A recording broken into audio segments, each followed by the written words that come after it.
وہ اسے اپنے حصار میں لیے مکمل طور پہ اس پہ حاوی ہو چکا تھا۔ ایان شاہ کی بے رحمانہ جھٹکوں سے زرش کا پورا وجود ہل رہا تھا۔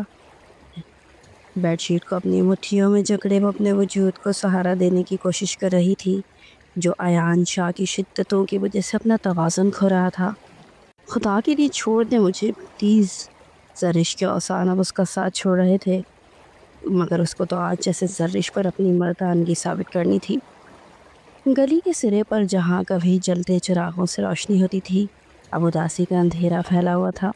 چھتوں سے ٹپکتا پانی، ٹھنڈی زمین اور چاروں طرف پھیلا سناٹا، سب مل کر ایک ایسی فضا تشکیل دے رہے تھے جہاں سانس لینا بھی بھاری لگتا تھا۔ زرش اس ساری خاموشی کے بیچ کھڑی تھی۔ اس کے سر پہ لپٹا سیاہ دوپٹہ اس کی پناہ بن چکا تھا، جسے وہ دنیا کے طعنوں، الزامات اور سوالوں سے خود کو چھپا رہی ہو۔ باپ کے انتقال کے بعد وہ اس کی ماں جیسے بالکل بے آسرا ہو گئے تھے۔ وہ شخص جو کمزوری اور ناتوانی کے باوجود گھر کا سہارا بنا ہوا تھا، اب اس دنیا سے رخصت ہو چکا تھا۔ پیچھے صرف کوثر بیگم اور زرش رہ گئی تھیں، جن کے سر پر اب کوئی ہاتھ رکھنے والا نہ تھا۔ اس بے ثبات دنیا میں وہ اکیلی تھی، جو حالات کی کڑوی حقیقتوں سے نبرد آزما تھی۔ مکان مالک نے تاحال 40ویں تک ان کو مہربانی دکھائی اور اس کے لیے مکان میں رہنے کی اجازت دی، مگر 40ویں کے بعد اس کے لہجے میں سختی آ گئی۔ اس نے ان کے سر پہ ہاتھ رکھتے ہوئے کہا، کوثر بہن، میں آپ کی مشکل سمجھتا ہوں اور پچھلے کرائے کو معاف کر چکا ہوں، لیکن اب مزید یہ ممکن نہیں کہ میں آپ کو یہاں رہنے دوں۔ میں خود بھی ایک غریب آدمی ہوں، یہی مکان میرے گھر کا واحد ذریعہ معاش ہے اور آپ کو کوئی اور انتظام کرنا ہوگا۔ کوثر بیگم بھی السر کی مریضہ تھی۔ زرش جو کم عمر بھی تھی لیکن اپنی ذمہ داریوں کو اچھی طرح پہچاننے لگی تھی۔ وہ جانتی تھی کہ اب اسے زندگی کی گاڑی چلانے کے لیے جو کرنا ہے، اپنے زورے بازو پر ہی کرنا ہے۔ امی، ہم کہاں جائیں گے یہ گھر چھوڑ کر؟ کوثر بیگم کی آنکھوں میں تشویش تھی۔ وہ جانتی تھی کہ جوان لڑکی کے ساتھ وہ سڑکوں پر تو نہیں رہ سکتی، اس لیے ان کے ذہن میں اب سوتیلے بھائی کا خیال کوندا تھا۔ زرش بیٹا، تمہارے سوتیلے ماموں فراز کے گھر چلتے ہیں، اس کے علاوہ اس زمین پر تو میرا کوئی آسرا نہیں۔ امی، آپ کیسی باتیں کر رہی ہیں؟ ہم فراز ماموں کے گھر کیسے جا سکتے ہیں؟ انہوں نے تو کبھی ہم سے دنیا داری کا بھی رشتہ نہیں رکھا، تو اب ہم کس طرح منہ اٹھا کے ان کے گھر جا سکتے ہیں؟ تمہاری بات درست ہے بیٹا، لیکن وقت اور حالات کا یہی تقاضا ہے۔ میرا کیا ہے، میں تو بوڑھی ہوں، میری اکیلی جان ہوتی تو سڑک پر بھی اپنی زندگی کے 4 دن پوری کر لیتی، لیکن جوان جہان بیٹی کو لے کر میں سڑکوں پہ تو نہیں پھر سکتی۔ ہمیں ایک چھت کی ضرورت ہے، اور فی الحال وہ صرف تمہارے ماموں فراز ہی ہمیں دے سکتے ہیں۔ وہ اور بھی بہت کچھ کہنا چاہتی تھی، لیکن اپنی ماں کی پریشانی کو مد نظر رکھتے ہوئے اس نے لبوں کو سی لیا تھا۔ اورنگی ٹاؤن کے اس پسماندہ سے علاقے میں وہ بڑی مشکل سے پہنچی تھیں۔ دروازے پہ ان کی ماں بیٹی کو دیکھ کر ریحانہ مامی کے ماتھے پر بلوں کا ایک جال سا بن گیا تھا، لیکن پھر بھی وہ نہ جانے کیا سوچ کر انہوں نے اسے اندر آنے کی اجازت دی۔ شاید ابھی لوگوں میں مروت تھوڑی باقی تھی۔ زرش نے وہ ایک چھوٹا سا بکسا اٹھایا ہوا تھا جو وہ اپنے گھر سے لے کے نکلے تھے۔ اس میں ان کی ضرورت کے 4 کپڑے تھے اور اس کے علاوہ اس کی والد کی چند یادیں اور باقی اس کی کتابیں تھیں۔ یہی اب تو زیادہ رہا تھا۔ ہاں تو کوثر، کیسے آنا ہوا؟ خیریت تو ہے؟ سب۔ ریحانہ مامی نے پانی کا گلاس پیش کرنے کے بعد زیادہ دیر انتظار نہیں کیا تھا، آخرکار دریافت کر ہی لیا۔ وہ دونوں ماں بیٹی ہاتھ میں چھوٹے سے بکسے کے ساتھ ان کے گھر میں کیا کر رہی ہیں؟ فراز بھائی نظر نہیں آ رہے، کہاں ہیں اور کب تک آئیں گے؟ امی نے بات کو جیسے ٹالنے کی کوشش کی۔ کہاں گئے ہوں گے؟ اپنی دکان پر ہی ہوں گے، آ جائیں گے دوپہر کے کھانے تک، تم لوگ مل لینا ان سے۔ ریحانہ ممانی نے کسی قدر تنقیدی اور جلتے ہوئے لہجے میں کہا، اور ساتھ ہی ایک بھرپور نظر زرش پہ ڈالی۔ ہاں بھائی، جوان ہو گئی تمہاری بیٹی، آخری بار جب دیکھا تھا تو شاید 10-11 سال کی رہی ہوگی، اب تو ماشاءاللہ خوب رنگ روپ نکالا ہے اس کا۔ کیا نام تھا؟ انہوں نے جیسے یادداشت پر زور ڈالتے ہوئے پوچھا۔ زرش اصغر، امی نے فخر سے جواب دیا اور محبت بھری نظروں سے بیٹی کی طرف دیکھا۔ اب گریجویشن کے آخری سال میں ہے۔ زرش اب ان کی زندگی کا آخری سہارا تھی، آخری امید کی کرن۔ ایک ٹوٹی پھوٹی مگر صابر زندگی گزارنے والی عورت کے لیے اس کی بیٹی ہی سب کچھ تھی۔ شوہر کے ساتھ وقت چاہے کیسا بھی گزرا، لیکن انہوں نے ہمیشہ شکر ہی ادا کیا تھا۔ پھر وہی زندگی میں آہستہ آہستہ بیماریوں نے ڈیرا ڈال لیا۔ اصغر صاحب ایک طویل بیماری کے بعد ہمیشہ کے لیے دنیا چھوڑ گئے، اور اب کوثر بیگم بھی معدے کے السر کے ہاتھوں اکثر نڈھال رہنے لگی تھیں۔ ان کا دل اب ایک تمنا لیے جی رہا تھا کہ کسی اچھے اور سادہ گھرانے میں زرش کا رشتہ طے ہو جائے، تاکہ وہ اپنی بیٹی کو اس کے گھر کا ہوتا ہوا دیکھ سکے۔ ان کے دل کو تبھی سکون ملے گا وہ نہیں چاہتی تھی کہ زرش در در کی ٹھوکریں کھائے، تنہا کسی کٹھن زندگی کا سامنا کرے۔ اصغر صاحب کی وفات کے بعد ان کے دل میں جیسے یہ یقین بیٹھ گیا تھا کہ اب زندگی ان کی مہلت باقی نہیں، مگر یہ احساس وہ کبھی زرش سے نہ کہہ پائیں، کیونکہ وہ جانتی تھی باپ کے جانے کے بعد زرش کے دل بہت کمزور اور ہراساں ہو چکا ہے۔ کچھ ہی دیر گزری تھی کہ فراز ماموں بھی اپنی کریانے کی دکان سے لوٹ آئے۔ سامنے کوثر بیگم کو بیٹھا دیکھ کر وہ کچھ لمحے حیرت میں گم رہے۔ خیریت کوثر، کیسے آنا ہوا؟ طبیعت تو ٹھیک ہے نا؟ دعا سلام کے بعد انہوں نے تھوڑا جھجکتے ہوئے تشویش سے دریافت کیا۔ طبیعت کا کیا ہے بھائی، نرم گرم تو چلتی رہتی ہے۔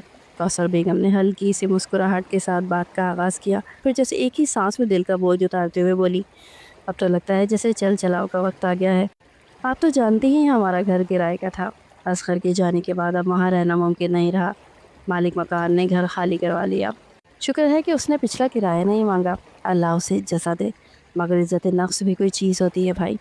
علماء بھر کو رکین تھی جسے ہمت جمع کر رہی ہوں، اسی لیے اپنے بھائی کے در پر آئی ہوں۔ چاہتی ہوں کہ یہاں سے کوئی مناسب رشتہ دیکھ کر اپنی بیٹی کا فرض ادا کر دوں۔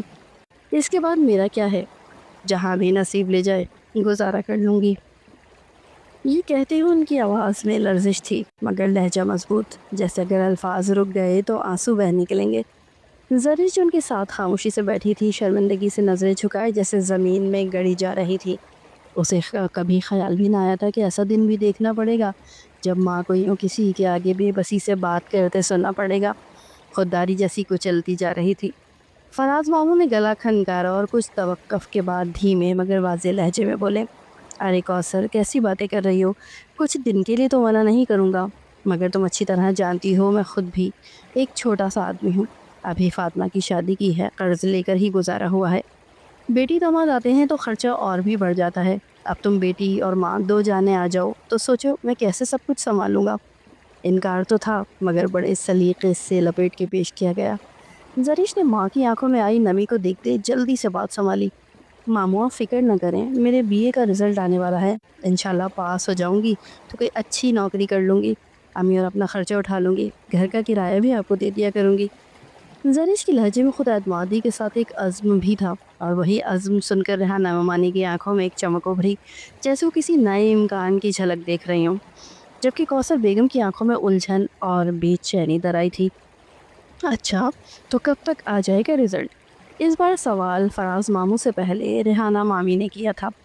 بس اسی مہینے انشاءاللہ جلد آ جائے گا، زرش نے نرمی سے جواب دیا، جیسے خود کو بھی تسلی دے دی ہو۔ ساتھ ہی اپنی ماں کا ہاتھ دبایا تھا، گویا انہیں خاموش رہنے کا اشارہ دے رہی ہو۔ اس کا BA کا رزلٹ آ چکا تھا، جسے اس نے بہت اچھے نمبروں سے پاس کر لیا تھا۔ اصغر صاحب کی جانے کے بعد یہ پہلی خوشی تھی جو ان ماں بیٹی نے دل سے محسوس کی تھی۔ اب سے ایک اچھی نوکری تلاش کرنی تھی، اپنے پیروں پہ کھڑا ہونا تھا تاکہ اپنی ماں کا علاج اچھی طرح سے کروا سکے۔ وہ دن بدن کمزور ہوتی جا رہی تھی اور زرش سے اب ان کی حالت دیکھی نہیں جاتی تھی۔ وہ سارا دن مامی کے گھر کا کام کرتی، کھانا بنانے کی ذمہ داری تو ریحانہ مامی نے جیسے انہی کے سر ڈال دی تھی، لیکن زرش چاہ کے بھی کچھ نہیں کر سکتی تھی، کیونکہ بہرحال جو بھی تھا وہ انہی کے در پہ پڑی ہوئی تھی۔ پورا 1 مہینہ بیت چکا تھا اسے نوکری کی تلاش میں مارا پھرتے ہوئے۔ جہاں جاتی ہر کوئی تجربے کی بات کرتا اور وہ پریشان رہ جاتی۔ سمجھ نہیں آتا تھا کہ زندگی کی گاڑی کو کس طرح کھینچے گی۔ اس کو تو لگتا تھا کہ BA کرتے ہی وہ ایک گھر کرائے پہ لے لے گی، ایک اچھی نوکری بھی مل جائے گی اور سکون اور عزت کے ساتھ اپنی زندگی گزارے گی، لیکن اسے کیا معلوم تھا کہ زندگی خوابوں کے سہارے نہیں گزرتی، حقیقت بہت تلخ اور بھیانک ہوتی ہے۔ اور اب وہ زرش کے سامنے زندگی انہی تلخیوں سے گزر رہی تھی۔ اس کا دل بجنے لگا تھا، لیکن اس نے ہمت نہیں ہاری تھی۔ وہ چاہتی تھی کہ اگر اس نے ہمت ہار دی اور اس کے بعد کوئی آسرا نہیں بچے گا۔ آج بھی اس نے اخبار میں ایک اچھی جاب دیکھی تھی اور اپنے دل میں تہیہ کر لیا تھا کہ کسی نہ کسی طرح اسے یہ نوکری حاصل کرنی ہے۔ اس نے اللہ تعالیٰ سے دل سے دعا کی تھی کہ اسے یہ نوکری مل جائے۔ امی، آج اخبار میں ایک اچھی جاب دیکھی ہے، دعا کیجیے گا کہ وہ مجھے مل جائے۔ اس نے اپنی ماں کے ہاتھوں کو چومتے ہوئے ان سے کہا تھا، انشاءاللہ بیٹا، اللہ تعالیٰ تمہیں کامیاب کرے گا۔ اللہ اپنے نیک بندوں کو آزماتا ہے، تم پریشان مت ہونا، ضرور اس نے تمہارے لیے اچھا ہی صلہ رکھا ہوگا۔ کوثر بیگم نے نہایت محبت کے ساتھ اپنی بیٹی کو دعاؤں سے نوازا تھا اور ساتھ ساتھ امید کا سرا بھی اس کے ہاتھ میں تھما دیا تھا۔ زرش کے لیے یہی بہت تھا کہ اس کی ماں پر امید تھی۔ ان کو اللہ حافظ کہتی تیز سے اس خلوت سے باہر کی جانب رخ کر گئی۔ سامنے آفس کی بلڈنگ اپنی پوری شان سے استادہ تھی۔ وہ شارع فیصل پہ کھڑی آہستہ آہستہ دفتر کی طرف بڑھنے لگی۔ ہاتھ میں فائل تھامی ہوئی تھی جس میں اس کے سرٹیفکیٹس تھے۔ مس زرش اصغر۔ ریسیپشن پر اس کا نام پکارا گیا۔ یس اٹس می، اس نے جلدی سے کہا تھا۔ مس آپ اندر جا سکتی ہیں۔ ریسیپشن گرل نے اسے دائیں طرف بنے مختلف کمروں میں سے ایک طرف گائیڈ کرتے ہوئے کہا۔ زرش جلدی سے اٹھ کر اس طرف روانہ ہوئی۔ دروازے پر پہنچ کے زرش نے ایک لمحے کو گہری سانس لی اور دل میں اللہ کو یاد کیا۔ آہستہ سے دروازے پہ نوک کیا۔ کم ان، ایک مردانہ باروب آواز اندر سے سنائی دی۔ زرش نے آہستگی سے دروازہ کھولا اور جھجکتے ہوئے اندر داخل ہوئی۔ سامنے ایک ادھیڑ عمر کا شخص کھڑا تھا۔ زرش نے دھیرے سے قدم اندر رکھے۔ سامنے ٹیبل کے پیچھے ایک باوقار شخص کرسی پہ براجمان تھا۔ وہ کسی سے فون پہ مصروف تھا۔ ایان شاہ نے فون بند کیا۔ ایک لمحے کے توقف کے بعد اس نے پہلی نظر زرش پہ ڈالی۔ اس کی شخصیت میں ایک عجیب سا وقار تھا۔ نظریں جھکی ہوئی تھیں۔ نظامی صاحب انٹرویو شروع کریں۔ ایان کی گہری آواز نے کمرے کی خاموشی کو توڑا۔ جی سر، نظامی صاحب نے با انداز میں سر ہلایا۔ جی تو مس زرش، آپ کی تعلیم؟ BA English first division. تجربہ؟ نہیں، یہ پہلا انٹرویو ہے۔ زرش کی آواز میں ہلکی سی کپکپاہٹ تھی۔ ایان کے سامنے زرش کی فائل کھلی ہوئی تھی۔ نظامی صاحب نے اگلا سوال پوچھا۔ کیا آپ نے شارٹ ہینڈ یا کمپیوٹر کورس کیے ہیں؟ جی نہیں۔ یہ سنتے ہی نظامی صاحب نے ایان کی طرف دیکھا۔ سر، یہ ہماری جاب کی بنیادی شرائط پر پوری نہیں اترتی۔ ہمیں کسی ایسے فرد کی ضرورت ہے جو تجربے کار ہو، اور یہ بالکل فریش کینڈیڈیٹ ہے۔ سر، مجھے اس جاب کی بہت ضرورت ہے۔ اس سے پہلے کہ نظامی صاحب اپنی بات مکمل کرتے، زرش کی آواز گونجی تھی۔ اسے خود کو جانے کیسے حوصلہ دیا تھا کہ اپنی بے بسی کو الفاظ میں ڈھال سکے۔ ایان نے چند لمحے بغور اس کے چہرے کو دیکھا۔ وہ نہایت خوبصورت بھولی بھالی سی لڑکی تھی۔ سادگی تھی، معصومیت تھی۔ کچھ دیر خاموش رہی، پھر اس کے سامنے رکھی فائل بند کی، کرسی کی پشت سے ٹیک لگائی اور ہلکے سے مسکرا کے کہا، ویلکم ٹو دی ٹیم مس زرش اصغر۔ زرش کی نظریں پہلی بار حیرت سے اٹھیں اور ایان شاہ کی پرکشش مگر سنجیدہ آنکھوں سے ٹکرائیں۔ زرش نے جلدی سے اپنی آنکھیں نیچے کر لی تھی۔ اسے یقین نہیں آ رہا تھا کہ اسے جاب کے لیے سلیکٹ کر لیا گیا ہے۔ نظامی صاحب، آپ انہیں جاب کے متعلق سمجھا دیں اور ان کا سیلری پیکیج بھی انہیں بتا دیجیے گا۔ ایان شاہ نے نرمی سے کہتے ہی دوبارہ فون کان سے لگا لیا۔ زرش کی نظریں ایک لمحے کے لیے اس پر ٹھہر گئیں۔ نظامی صاحب نے باس کے فیصلے کے سامنے آخر کیا کہنا تھا۔ فوراً مؤدبانہ انداز میں سر ہلاتے ہوئے جی سر کہا۔ آئیے مس، میں آپ کو سب چیزیں سمجھا دیتا ہوں۔ زرش جو ابھی تک حیرت کے سمندر میں ڈوبی ہوئی تھی، بامشکل خود کو سنبھالتی خفیف سا مسکراہٹ کے ساتھ شکریہ کہہ کر ان کے ساتھ باہر کی جانب نکل گئی۔ ایان شاہ کا آفس، جس میں وہ کچھ لمحے پہلے گھبراہٹ اور خوف کے ساتھ داخل ہوئی تھی، اب پیچھے رہ گیا تھا۔ یہ نوکری اس کے لیے صرف ایک ذریعہ روزگار نہیں تھی، اس کی زندگی کی پہلی سیڑھی بھی تھی۔ ایان شاہ، جس کا نام کسی شہنشاہ کی مانند تھا، خوبصورت، ہینڈسم، گوری رنگت، ہری آنکھیں اور ماتھے پہ بکھرے سلکی بال جو اس شخص کی شخصیت کو چار چاند لگاتے تھے۔ اس کے چہرے پر روب تھا، غرور کی چمک تھی، لیکن اس سب کے باوجود اس کی آنکھوں میں کچھ ایسا درد چھپا تھا جو اسے کسی پر ظاہر نہیں ہونے دیتا تھا۔ ایان شاہ بھی ابھی دفتر پہنچا ہی تھا۔ زیادہ دیر نہیں ہوئی تھی کہ اچانک گھر سے آنے والی کال نے اسے بے چین کر دیا۔ اس نے موبائل اٹھا کر دیکھا تو اسکرین پر ہوم لکھا جگمگا رہا تھا۔ جیسی کال ریسیو کی، دادی جان کی گھبرائی ہوئی آواز سنائی دی۔ ایان بیٹا، فوراً گھر آ جاؤ، شانزے نے گرم دودھ اپنے ہاتھ پہ گرا دیا ہے اور وہ زور زور سے رو رہی ہے، کسی سے سنبھالی نہیں جا رہی۔ یہ سننا تھا کہ وہ دیوانہ وار سب کچھ فراموش کرتا۔ ٹیبل پر سے موبائل اور گاڑی کی چابیاں اٹھا کر تیزی سے باہر کی طرف لپکا۔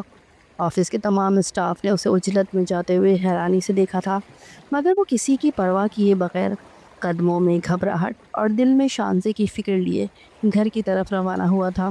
رش ڈرائیونگ کرتے ہوئے وہ آدھے گھنٹے کا رستہ 15 منٹ میں طے کر گیا تھا۔ آنکھوں میں صرف ایک ہی چہرہ تھا، شانزے کا۔ جیسے ہی وہ گھر میں داخل ہوا، اس کی نظریں سیدھی لاؤنج میں بیٹھی منظر پر جا ٹکی۔ چھوٹی سی شانزے ہچکیوں کے ساتھ رو رہی تھی اور ایان ایک پل بھی ضائع کیے بغیر لپک کر اس تک پہنچا، اسے اپنی باہوں میں بھرا۔ سامنے ہی دادی جان سخت پریشانی کے عالم میں بیٹھی تھی، ان کی آنکھوں میں نمی صاف جھلک رہی تھی۔ ملازمہ شرمندہ سی نظریں جھکائے کھڑی تھی۔ وہ جانتی تھی کہ ایان اپنی بیٹی کے لیے کس قدر پوزیسو تھا۔ وہ لمحہ بھی ضائع کیے بغیر شانزے کو مضبوطی سے اپنی باہوں میں تھامے تیزی سے گاڑی کی طرف لپکا اور اسپتال کی راہ لی۔ 1.5 گھنٹے بعد جب وہ گھر واپس آیا تو اب شانزے پرسکون نیند میں تھی۔ اس کے نازک سے چہرے پر تکلیف کا کوئی تاثر نہیں تھا۔ وہ نرمی سے اسے کندھے سے لگا کر اپنے کمرے میں لے گیا، آہستگی سے بستر پر لٹایا، اس کے پاس بیٹھ کر بے پناہ محبت سے اسے دیکھتا رہا، جیسے دنیا کی ساری خوشیاں اسی ایک چہرے کے گرد گھومتی ہوں۔ تبھی ملازمہ نے آ کر اطلاع دی کہ دادی جان اسے بلا رہی ہیں۔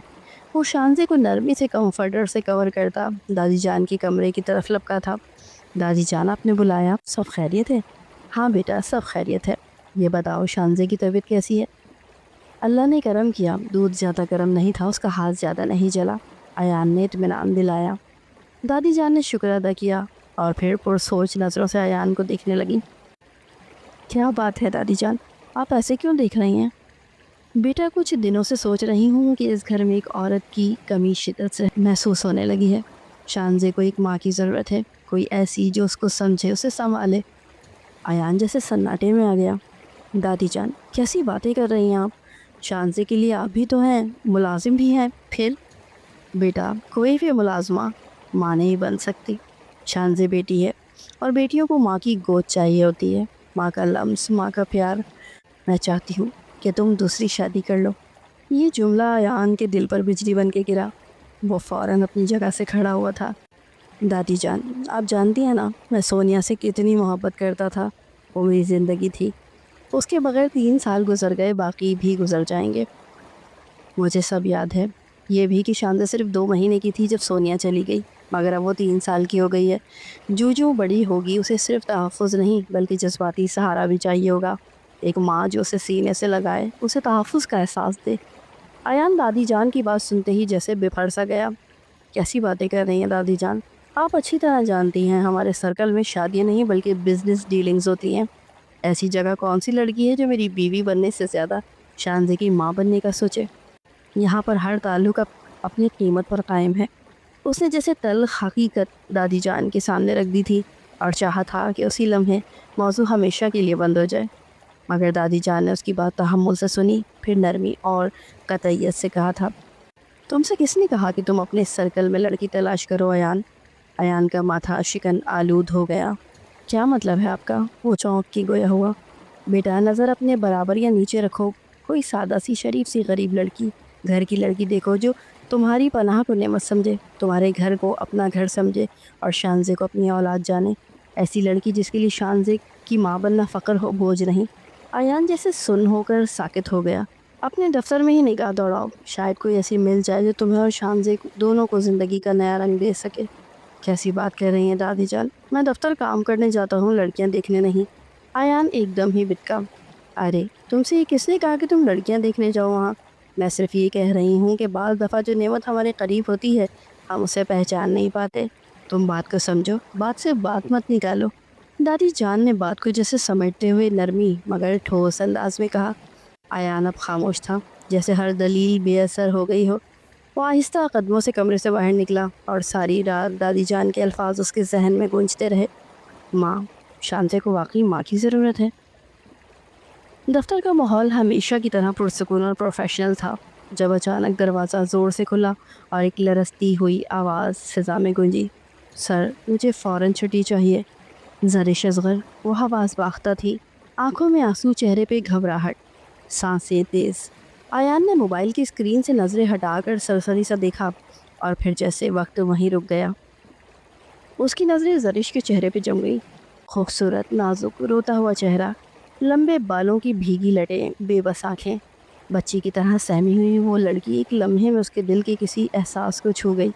کچھ دن پہلے دادی کی کہی باتیں، وہ خیال، سب پھر سے ذہن میں اترنے لگا۔ سر، مجھے چھٹی چاہیے پلیز۔ زرش کی کپکپاتی آواز نے ایان کو حال میں لا کھڑا کیا۔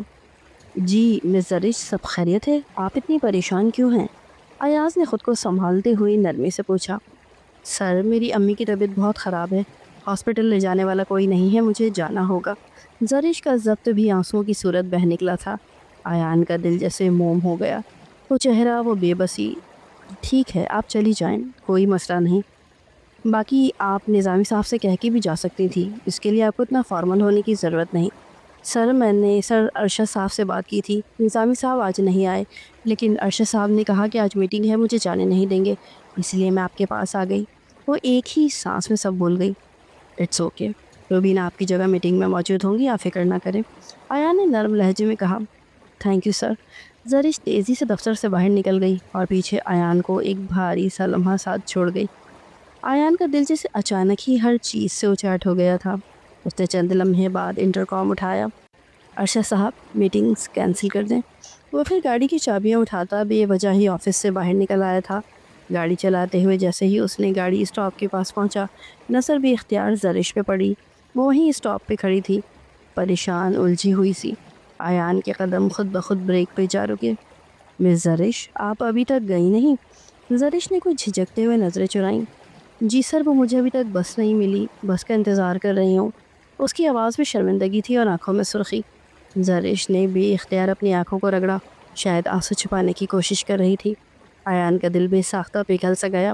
کوئی بات نہیں، آپ پریشان نہ ہوں، آئیں بتائیں کہاں جانا ہے، میں آپ کو ڈراپ کر دیتا ہوں۔ اس نے پورے خلوص سے پیشکش کی تھی، بغیر کسی تاثر کے۔ نہیں سر، میں چلی جاؤں گی، میری بس آتی ہوگی۔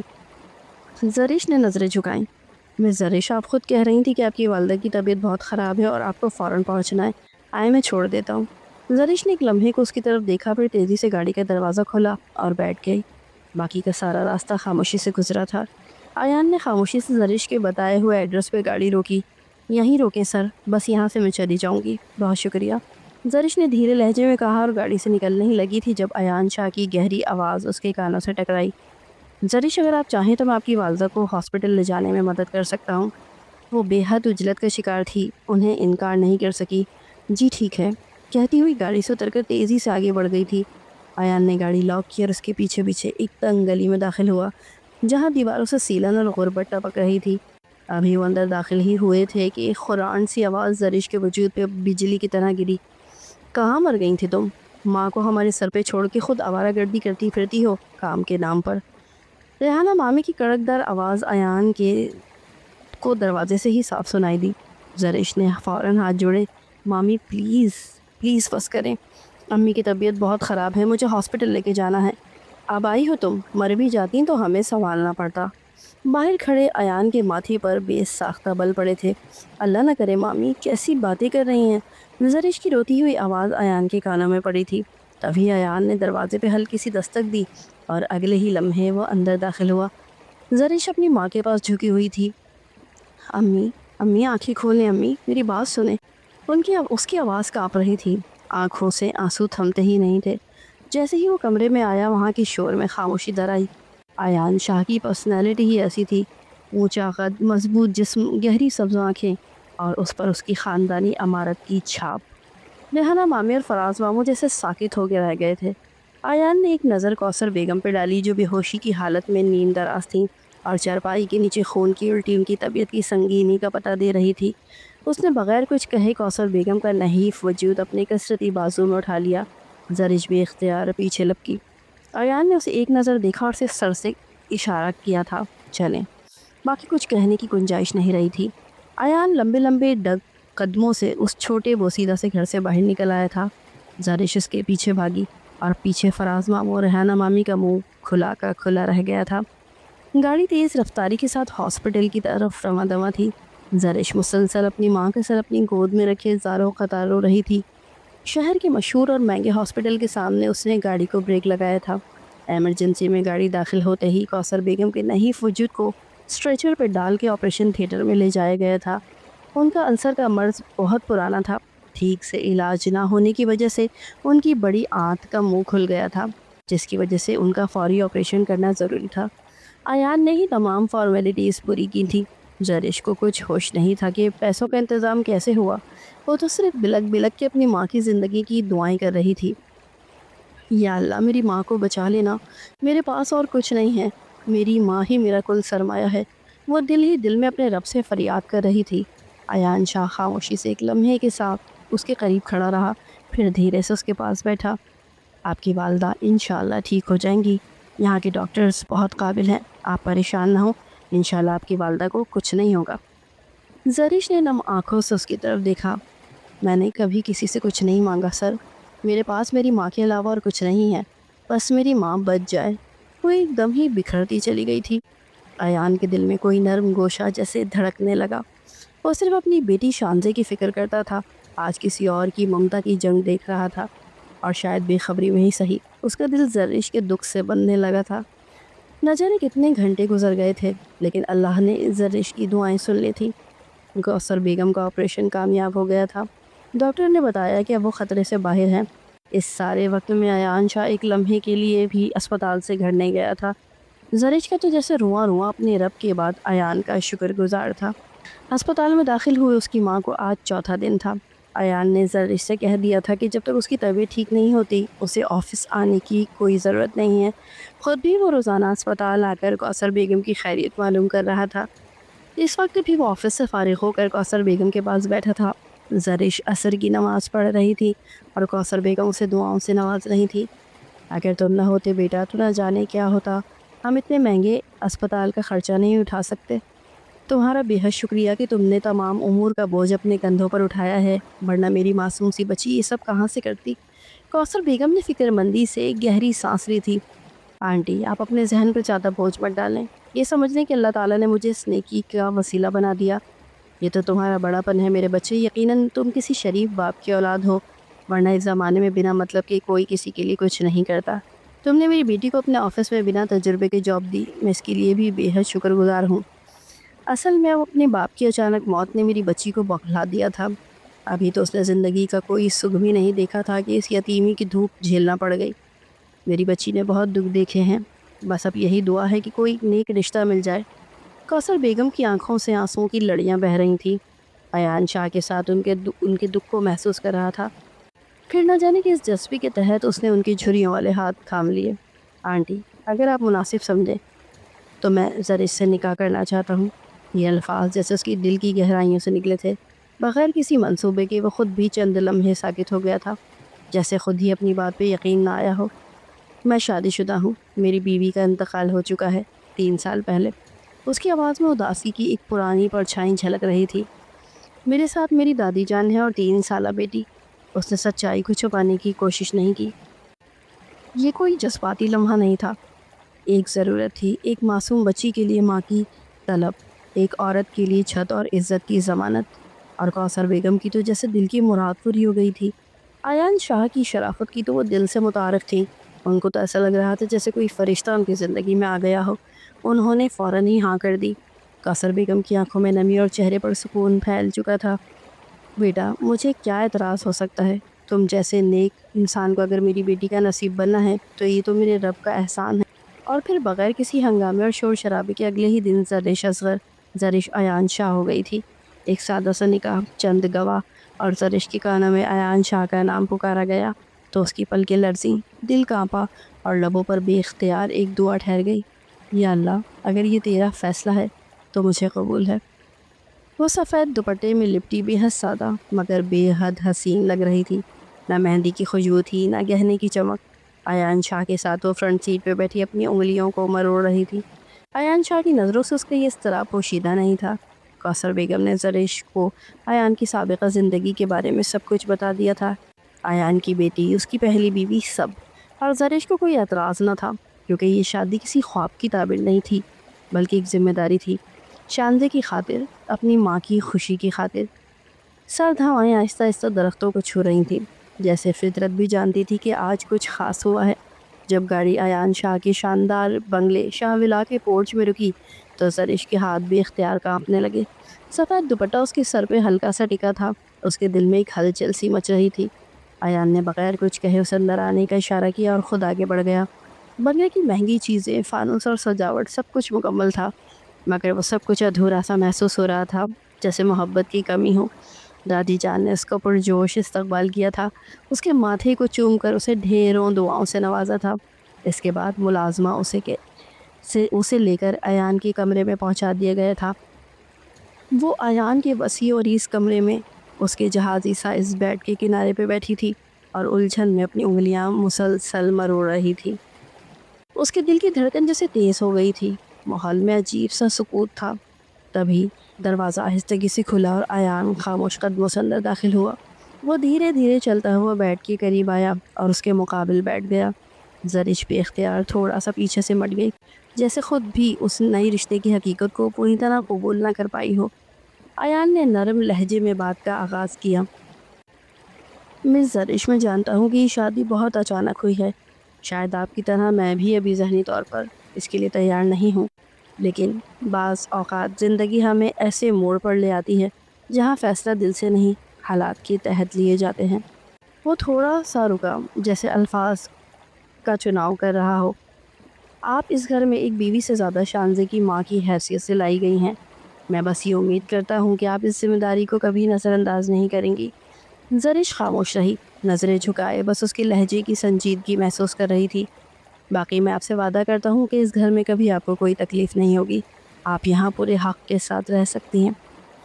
وہ اپنی بات مکمل کر کے نرمی سے اٹھا اور بنا کچھ کہے کمرے سے باہر چلا گیا۔ زرش کی نظریں ایان کی پیٹھ پہ جم گئی۔ وہ آئینے کے سامنے کھڑی، چہرہ تھکا ہوا، مگر پھر بھی دل میں ایک گہرا سکون بس رہا تھا۔ آہستگی سے اپنا دوپٹہ اتار کے بال کھولتے ہوئے اس نے کمرے کی چاروں طرف پھیلی خاموشی کو محسوس کیا۔ وہ سوچ رہی تھی کہ کیا ایان واقعی وہ سہارا ہے جس کے سائے میں وہ مضبوط محسوس کر سکے، یا یہ صرف طوفان کے بعد ایک لمحاتی سکون ہے۔ نہ جانے کب تک وہ اسی طرح سوچتی رہی، اور رات کی کسی پہر نیند نے اس کی آنکھوں پر اپنا نرم ہاتھ رکھ دیا تھا۔ ان کی شادی کو 2 ماہ ہو چکے تھے، مگر ایان اور زرش کے درمیان دوریاں ویسی ہی قائم تھیں۔ زرش اب آفس نہیں جاتی تھی، گھر پر ہی رہ کر شانزے کی دیکھ بھال کرتی تھی۔ شانزے اور زرش کے درمیان ایک گہرا رشتہ بن چکا تھا۔ اب تو جیسے شانزے میں اور زرش کی جان بستی تھی۔ وہ ذرا دیر نظروں سے اوجھل ہو جاتی تو زرش بے چین ہو کے اسے ڈھونڈنا شروع کر دیتی تھی۔ شانزے بھی اس کی آغوش میں لپٹے بنا سوتی نہیں تھی۔ ایان یہ سب دیکھ کر بہت مطمئن تھا۔ اسے کہنے لگا کہ اس نے دادی جان کی بات مان کر بہت اچھا فیصلہ کیا تھا۔ شانزے کو ایک ماں مل گئی تھی اور دادی جان کو ایک ساتھی، جس سے وہ خوش اور پرسکون رہتی تھی۔ دادی جان اور زرش روز شام کو لان میں بیٹھ کر خوب گپ شپ لگایا کرتی تھیں۔ اب تو دادی جان کی طبیعت بھی پہلے سے بہت بہتر رہنے لگی تھی۔ یہ سب چیزیں ایان کے دل کو بہت سکون دیتی تھیں، اور وہ اپنے فیصلے پر خوش تھا۔ سب کچھ تبدیل ہو گیا تھا سوائے ان دونوں کے درمیان کی دوری کے۔ آج صبح سے ہی موسم بہت سہانا تھا۔ زرش شانزے کو گود میں لیے لان کی طرف جا رہی تھی کہ اچانک ملازمہ بھاگتی ہوئی آئی۔ بی بی جی، صاحب کی طبیعت بہت خراب ہے، بخار ہے اور کچھ کھا پی بھی نہیں رہے۔ زرش کا دل زور سے دھک سے رہ گیا۔ ڈاکٹر کو بلایا؟ کہا تو ہے، مگر صاحب کسی کو اندر نہیں آنے دے رہے۔ زرش تیز قدموں سے ایان کی کمرے کی طرف بڑھی تھی۔ دروازہ کھلا تھا۔ سامنے بیڈ پہ ایان لیٹا ہوا تھا، ماتھے پر پسینہ، چہرہ تپتا ہوا، آنکھیں بند تھیں۔ ایان، زرش نے آہستہ سے اس کے ماتھے پہ ہاتھ رکھ دیا۔ بہت تیز بخار میں پھونک رہا تھا۔ زرش نے سب سے پہلے ڈاکٹر کو کال کی اور اس کے بعد ڈاکٹر کے آنے تک ایان کے ماتھے پر نرمی سے ٹھنڈے پانی کی پٹیاں رکھ کر اس کی تکلیف کو کم کرنے کی کوشش کرنے لگی۔ ہر چھوئن میں ایک پیغام چھپا ہوا تھا جو لفظوں سے کہیں زیادہ گہرا تھا۔ ایان کبھی کبھار زرش کی طرف دیکھتا، ایک نرمی، ایک پرواہ، ایک اطمینان کی کیفیت۔ بخار اب تھوڑا کم تھا، مگر زرش کی تھکن کے باوجود اس کا دل ایان کے قریب رہنے کے لیے بیتاب تھا۔ ڈاکٹر نے چیک اپ کر کے دوائی دے دی تھی، اور اب ایان پرسکون ہو کے سو رہا تھا۔ اگلی صبح ایان کی طبیعت بہتر تھی، لیکن اس کے دل میں زرش کا مقام پہلے سے بلند ہو چکا تھا۔ آج رات کھانے کی محفل میں خاص رونق تھی۔ شانزے دودھ پی کے سو گئی تھی، اور کافی دنوں بعد ایان بھی پوری طرح ٹھیک ہو کر ان سب کے ساتھ کھانے کی میز پہ بیٹھا تھا۔ پچھلے کئی دنوں سے زرش ایان کے لیے ہلکا اور پرہیزی کھانا بنا رہی تھی تاکہ وہ جلد صحتیاب ہو جائے۔ آج وہ بھی ان کے ساتھ شامل تھا، جس سے ماحول اور بھی خوشگوار ہو گیا تھا۔ کھانے کے بعد دادی جان نے نرم آواز میں اپنا گلا کھنکارا اور دونوں کو مخاطب کرتے ہوئے کہا، دیکھو میرے بچوں، میری خوشیاں تم تینوں سے جڑی ہیں، ایان، زرش اور شانزے۔ تم لوگوں کو خوش دیکھ کے میرا دل خوش ہو جاتا ہے، لیکن مجھے تم سے ایک شکایت بھی ہے۔ دادی جان کی بات پر زرش نے ایان کی طرف دیکھا، اور ایان حیرت سے دادی جان کی طرف۔ کیا بات ہے دادی جان، آپ حکم کریں، ایان نے فوراً ہی کہا۔ ایان، میں جانتی ہوں کہ تم نے شادی میرے کہنے پہ شانزے کے لیے کی تھی، اور حالات بھی کچھ ایسے بنے کہ زرش کی والدہ نے بھی تم سے یہ درخواست کی تھی کہ زرش کو اپنا لو۔ اللہ کے حکم سے یہ رشتہ طے پایا، اور اللہ کے فیصلے کبھی غلط نہیں ہوتے۔ مگر یہ بھی جانتی ہوں کہ تم دونوں نے ابھی تک میاں بیوی کے رشتے کو دل سے قبول نہیں کر پائے ہو۔ دادی جان کی اچانک ایسی بات سن کر زرش کے گال شرم سے گلابی ہوئے تھے اور ایان نے آنکھیں جھکا لی۔ دادی جان نے بات جاری رکھتے ہوئے کہا، بیٹا شاید یہ بات میرے کہنے کی نہ ہو، مگر اس گھر کے سربراہ ہونے کے ناطے میرے علاوہ کوئی بھی نہیں جو تم دونوں کو سمجھا سکے، اس لیے مجبوراً مجھے یہ بات تم دونوں کے سامنے رکھنی پڑی ہے۔ میں چاہتی ہوں کہ تم دونوں ایک دوسرے کو دل سے قبول کرو اور اپنی زندگی کا ایک نیا آغاز کرو۔ کب تک شانزہ اکیلی رہے گی؟ ابھی اسے بھی تو ایک چھوٹے بہن بھائیوں کی ضرورت ہے۔ مجھے امید ہے کہ تم دونوں میری بات کا مان رکھو گے۔ دادی جان نے اپنی بات ختم کرتے ڈائننگ ٹیبل سے اٹھ کھڑی ہوئیں۔ ذرا شرم کے مارے نظر جھکا کر تیزی سے برتن سمیٹتے ہوئے کچن کی طرف چلی گئی، جبکہ ایان اب بھی دادی جان کے الفاظ میں کھویا میز پہ بیٹھا رہ گیا تھا۔ آج بارش اپنی پوری شدت کے ساتھ برس رہی تھی، لیکن زرش کے دل میں سکون کی ایک ہلکی گرم سی دھوپ اتر چکی تھی۔ وہ بے حد خوش تھی کیونکہ ایان نے اس کی ماں کے لیے ایک الگ گھر کا بندوبست کیا تھا۔ ایان کی خواہش تھی کہ زرش کی والدہ شاہ ولا میں آ کے ان کے ساتھ رہیں، لیکن انہوں نے محبت سے انکار کر دیا تھا۔ بیٹی کے سسرال میں مستقل رہنا اچھا نہیں لگتا، یہ کہہ کر انہوں نے نرمی سے اپنی حد کھینچ دی تھی۔ ایان نے ان کی بات کا پاس رکھتے ہوئے ان کے لیے ایک آرام دہ گھر اور ایک کل وقتی ملازمہ کا انتظام کر دیا تھا۔ زرش کے دل میں آج ایک عجیب سی طمانینت تھی۔ اس کی ماں اب کسی پر بوجھ نہیں تھی، اور ایان اس کی نظر میں وہ آج اور بھی اونچا ہو گیا تھا۔ اس کے دل میں ایان کے لیے ایک عقیدت پنپنے لگی تھی جو لفظوں سے کہیں زیادہ گہری تھی۔ یہ دل پر طمانینت چھائی تھی یا بارش کا جادو، کچھ سمجھ نہیں آ رہا تھا۔ رات کے اس پہر زرش لان میں ننگے پاؤں بچوں کی سی معصوم خوشی لیے گھوم رہی تھی۔ بارش کی بوندیں اس کے چہرے، اس کے لباس، اس کی روح تک کو بھگو رہی تھی، اور وہ جیسے خود کو بھول بیٹھی تھی، اس بات سے بے خبر کہ ایان کمرے کی کھڑکی میں خاموشی سے کھڑا اسے محبت سے دیکھ رہا تھا۔ نہ جانے کس احساس کے تحت اس کے قدم لان کی طرف بڑھائے تھے، اور اب وہ کوریڈور کے دروازے سے ٹیک لگائے، آنکھوں میں ایک شوق کا جہان لیے، دونوں ہاتھ کھولے، چہرہ آسمان کی طرف کیے بھیگتی زرش کو پرشوق نظروں سے دیکھ رہا تھا۔ وہ مسکرا رہی تھی، جیسے ہر بوند اس کے اندر چھپی خوشیوں کو جگا رہی تھی۔ زرش کا یہ روپ، اس کی معصوم خوشی بے ساختہ تھی۔ ایان کے دل میں ایک عجیب برسوں سے سوئی ہوئی سی ہلچل پیدا کر گئی تھی۔ کسی احساس کے تحت زرش نے اپنی بند آنکھوں کو کھولا اور سامنے کھڑے ایان کو دیکھ کر ایک پل میں چونک سی گئی۔ بارش میں بھیگا وجود، بھیگے کپڑے اور ایان شاہ کی گہری پرشوق نظریں، زرش کی سانسیں الجھنے لگیں۔ وہ پورے دروازے کو اپنے کثرتی وجود سے کور کیے کھڑا تھا۔